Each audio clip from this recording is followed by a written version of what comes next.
So we've looked at the whole case study then. We've been through section by section. We've been through the strategic analysis.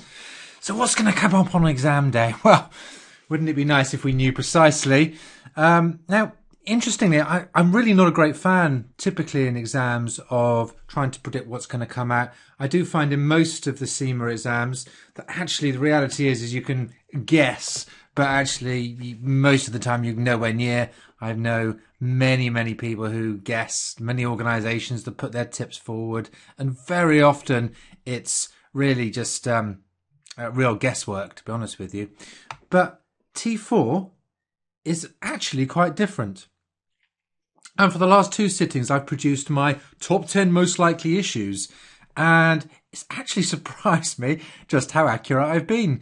And I suppose it's the combination of my experience, having seen years and years of different exams, with the detailed analysis of the case, that actually means that you can actually be pretty accurate when it comes to not exactly the issue, but what the topic will be on.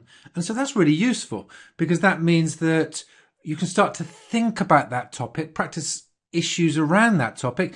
From my point of view, what I've started doing since I've been producing this list is I've been basing mock exam questions. So the biggest issues on our mock exams are the ones that come from this top 10. And what was interesting is just how accurate it's been. In the last exam, the top 3 issues, my top 3 issues, were 3 issues that were on the exam. Similar for the previous sitting. In fact, both the last 2 sittings, what surprised me was just how accurate the first sitting was. And actually, my second sitting, in both occasions, I was thinking, well, what's going to come up now? But in actual fact, what they tend to do is just pick the other issues on the second sitting, the ones that weren't on the first, and sometimes just repeat in a different fashion some of the first ones. So actually, even on the second sitting ones, they've been reasonably accurate as well. Okay, so the accuracy is less important than actually what are you going to do with this. Let's have a think about this then. So I'm going to start off by just telling you what's the basis on which I use to decide this. The first thing is, definitely the most important, is the focus in the pre-scene. In EL cars, we've seen a range of very specific issues. And interestingly, some issues that the examiner seems to think are more important. That, they don't just come up once, but there's 2 or 3 hints in different places in the case that there could be an issue there. Those are the really big ones, and you'll find those are the ones that are my top 3, 4 issues, because those also tend to be the ones that the examiner's not doing is just for a bit of fun. The fact that those things keep on cropping up again and again tends to mean that that's what the examiner's got in mind to test on exam day. It's hints really to you to really make sure you're aware of what to do in those types of issues. Second of my things, and my points on here, is the strategic importance. So my priorities relate to, look, how important is this to the SWOT? The likely importance to be attached by the new CEO, Mr. Beaton, in the business and taking the business forward. So if it's more strategic in nature, I've got it slightly higher. If it's really smaller, a little bit lower. Then finally, I've added into that my experience of past exams. There's 1 or 2 issues in here that I've included because I think they could be relevant for the car industry, but actually there's not too much of them actually in the case. But my experience is that that's the type of issue that just comes up a lot. So we've got 1 or 2 of those as well, okay? Actually, where there's the combination, if it's both in the pre-scene and it tends to come up a lot in the real exam, then those are, again, some of my top ones. Okay. I've also included there, how easy is it to write issues on the subject? Now, it's a funny one, this one, in a sense that, well, look, the examiner shouldn't be including an issue just because it's easy to write about. But I come from the perspective of having written probably hundreds of issues for T4 mock exams. And there are some that just kind of come to mind. And as you start to develop the issues in your mind, you start thinking, yeah, that could be a good issue. And I could just bring in a calculation here. And some issues are basically much easier to set calculations on. And we know there's got to be calculations on, well, certainly the top issues, probably. Most of the issues will have calculations. Not all, but most. And so that combination of, look, could I get an easy calculation in here? Is this a nice clear topic to write about? That comes into my basis of choice as well. Okay, and I do find that's what the examiner tends to do too. Not surprisingly, I suppose. Writing a mock exam is not that different from writing a real exam. Right, so this is what we're going to do then. We're going to work through the top 10 from 10 down to 1. And what I'm going to do is I'm going to explain to you each of those. Now, what you need to do is you need to prepare around each of those. So firstly, practice mock exams that cover those key issues. Okay. Just generally covering mock exams is important, of course, but if they cover the top issues, the most important issues, then you're likely to have seen something similar come exam day. The issues on exam day do tend to be very reflective of certainly our exams, but actually, I mean, I've taught, as I said before, at BPP and Kaplan and First Intuition, and actually the issues from their exams tend to be quite similar. The reason is kind of obvious in a sense, because if you prepare the issues based around the Preseen in the right way, you should be able to predict reasonably well what comes up. So do practice mock exams, whichever organisations that you use. Learn relevant industry examples for each. So actually one important element is your basis for the way you choose industry examples and do your industry research. And certainly what I tend to recommend is you base your research around these top 10 issues because they're the most likely to come up. Then you are specifically preparing industry examples that relate specifically to those issues. So that's a useful thing to do as well. Okay. There are some typical key points. It might be advantages or disadvantages. What I will say is do take a look at the unseen, because I've been quite generic with these issues and you'll have specifics on the day of the exam you need to adjust for. But there are some generic points and I'm going to point you in the direction of some of the things I think you need to raise as we go through. Okay. You should also be ready and prepared for the right type of model. It's quite useful for you to think, here's a type of issue, this is the most relevant model to use. Here's another issue, the most relevant model to use, because that will get you into the frame of mind for doing mock exams and also for doing the real exam as well. Okay. If there's key types of calculations, then from mock exams or our calculations pack, then practice the key calculations. So it's what's important is you prepare for these. Okay, you don't just listen to me and think, yeah, these are likely to be the top 10 and don't do anything about it, which is what I'm more worried about, that you don't do anything about it, you don't prepare for it. Okay, let's get into these issues then. So my issue 10, well, we're going to do a countdown from 10 down to 1, okay, is a takeover or joint venture. So the opportunity to work with another organisation, take over another organisation. It could be that EL has an offer for a buyout as well. So it could go the other way too. Might be termed a merger. You know, it might be a kind of takeover that ends up getting bandied or called a merger just for political reasons. Takeover is likely to include evaluation. So why have I chosen this? Is that over the last 20 years or so, mergers have been very common in the industry and joint ventures very common as well. And with that in mind, well, if that's the industry trend, why wouldn't the examiner go down that route? Yeah, there's a bit of a discussion about that trend in the Preseen as well. It's very easy to examine. Also, calculations are quite easy to do. I'll talk about some of them in just a moment. But we know the examiner needs to find issues where you can write calculations, and to do evaluation of a business is a very good one. What I would say, actually, just before I go off basis of choice, only my number 10? Okay, why is it not my number 1 or my number 2? We don't tend to get really big, huge issues in the exam, like things that are going to make a massive difference to the business, like a huge takeover or the business being taken over or a joint venture. Occasionally, but they're not all that common in the real exam. So from that point of view, it just feels almost a bit big for where they are now.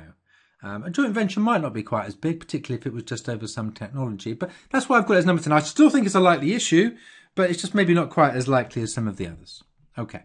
So, key points to raise about this issue then. So, look at the specific takeover or joint venture. And, one of the big problems with joint ventures and takeovers is managers just doing it because, it might be something like Mr. Bitan, he's coming along, he wants to stamp his authority, let's do this takeover. Let's have this big joint venture. And, I'm going to put my stamp on this business. And is that the right reason for doing so? It may or may not surprise you that this actually happens a lot in the real world. New CEOs come in, want to stamp their mark on the business, do some big deal. But you need to get down to are there key strategic benefits from a business point of view, from a strategy point of view? Are there synergies to be had, shared costs, shared research, shared branding? Perhaps it's a company, there's a product that complements the brand. Maybe it's luxury sports cars, a kind of Porsche type.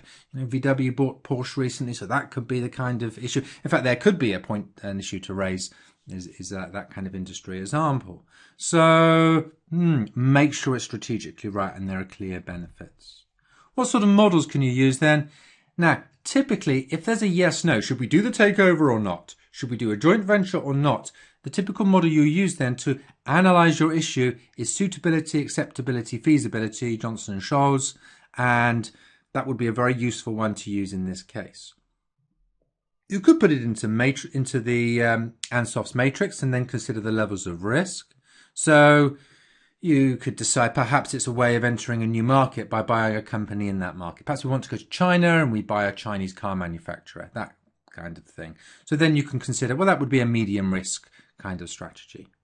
And then most importantly here are the valuation models. Now, I'm not a huge fan of recommending you do lots of work of going back to F3, E3, P3. But one thing I would always recommend you do is go back to have a look at your valuation models. Business valuations do occasionally come up in the exam. And if you've forgotten how to do that, then come exam day, it won't be so good. So PE ratio method, looking at the share price, net assets, discounting future cash flows actually is the most common method that's examined in the T4 exam, that last one there. So do make sure you know how to do those. Definitely worth your while spending a bit of time revising that. That's my number 10 issue. On to issue 9 then. And issue 9 is IT issues. Some kind of problem with current systems, some proposal for a new IT system.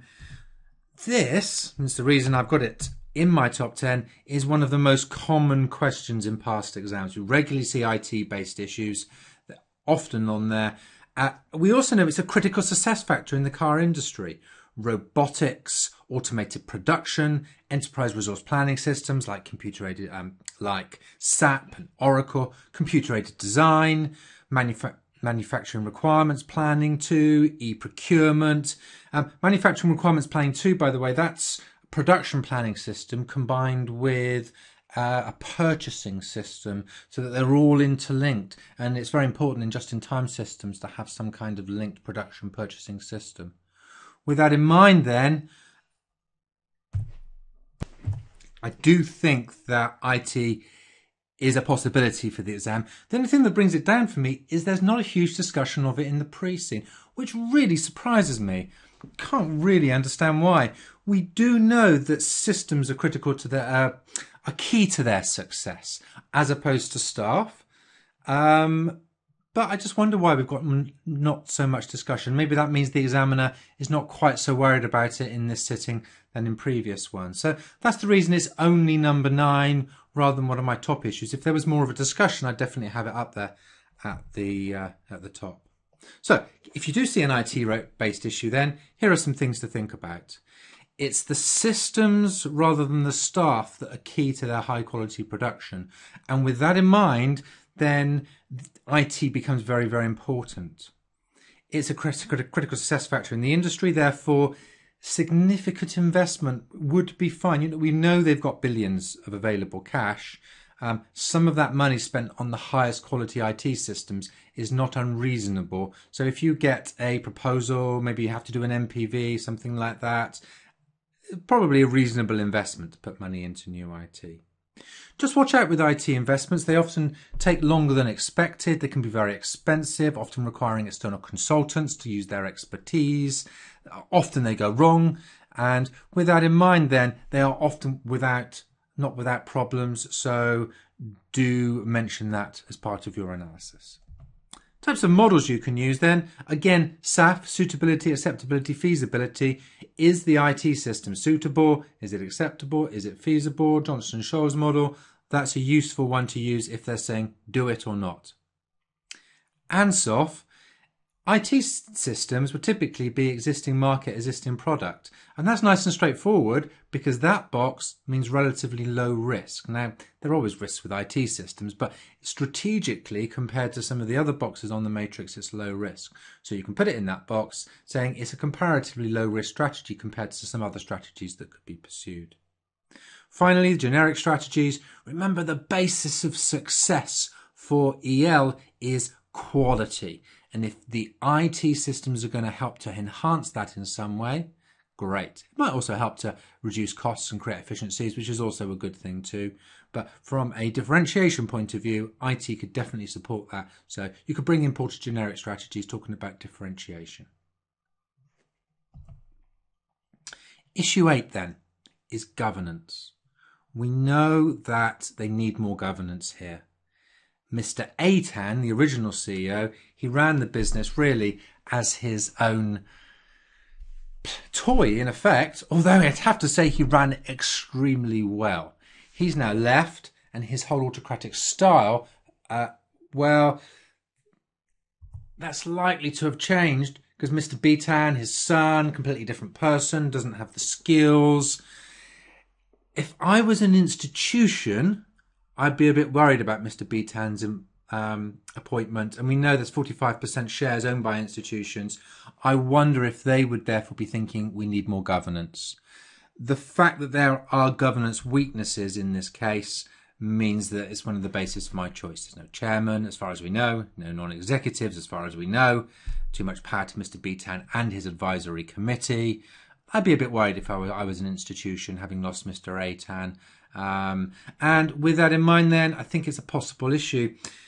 Only number 8, again, it always surprises me in T4. I always think governance really should be a key strategic issue, but it doesn't come up that much. Often I've got governance in my top 10 towards the top, and it's one of those ones that maybe it does come up, maybe it doesn't come up. Okay, so for that reason, I do think there is a big issue here, but lower down because of my just experience of it not coming up all that much in T4. So if it does come up, some things for you to raise then. Very, very important, both governance this is, both for good management of the business and improving reputation. That really supports funding. Not that they need much funding at the moment, but good governance is wanted by banks, by other investors. And so for future funding would be very important. It's also ethically the right thing to do. It could be you just talk about governance in the ethics section of the exam if it's not a big business issue as it is discussed. So that's a possibility as well. Models you could use the UK's Code of Corporate Governance.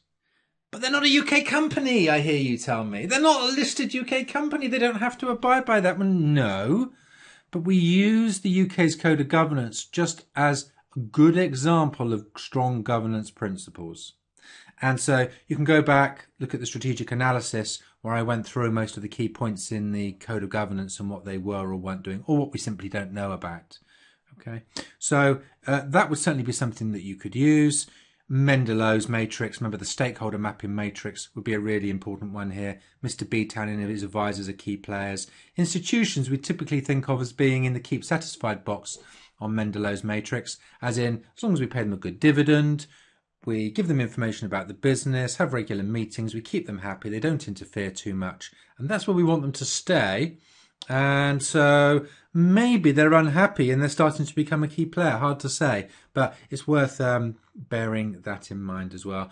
Don't forget that the Tan family own the majority of the shares, so they do have power governance-wise. And so, you know, highly likely that's why Mr. Bitan is the CEO, because of that power that they have. Okay, that's issue 8, governance. So if you're watching the free sample version of the video, then that's where we end this this sample. Of course, the rest of the video will go on and discuss my views on the remainder of the issues. I'm kind of hoping you'll think that would be useful and you'll go and buy the rest of the series. Let's say if you're not going to, and I know people have reasons why they might not. Let me just give you some thoughts. What you really should be doing is making your own list of your top 10. And you can go through the Preseen, you can look at the most important elements that are on there, and you can find your top issues. And do the same as I've done here. Look at the key points to raise about that issue. Look at the models you could be using for each.